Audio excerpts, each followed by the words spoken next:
ಎಲ್ಲರಿಗೂ ನಮಸ್ಕಾರಗಳು. ಇಂದು ನಾನು ಮಾತನಾಡಲು ಬಯಸುವ ವಿಷಯ ನೀರು.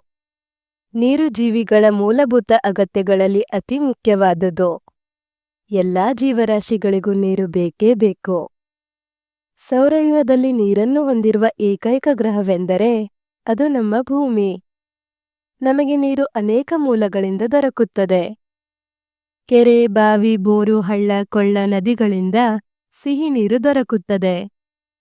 ಸಮುದ್ರ ಮತ್ತು ಸಾಗರಗಳಿಂದ ಉಪ್ಪು ನೀರು ದೊರಕುತ್ತದೆ.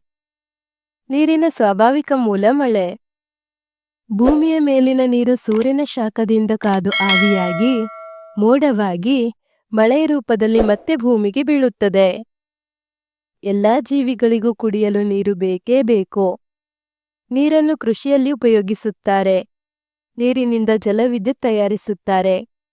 ಅಡುಗೆ, ಸ್ನಾನ, ಹಲ್ಲುಜ್ಜಲು, ಬಟ್ಟೆ ತೊಳೆಯಲು ಹಾಗೂ ಅನೇಕ ಗೃಹ ಬಳಕೆಗೆ ನೀರು ಬೇಕೇ ಬೇಕು.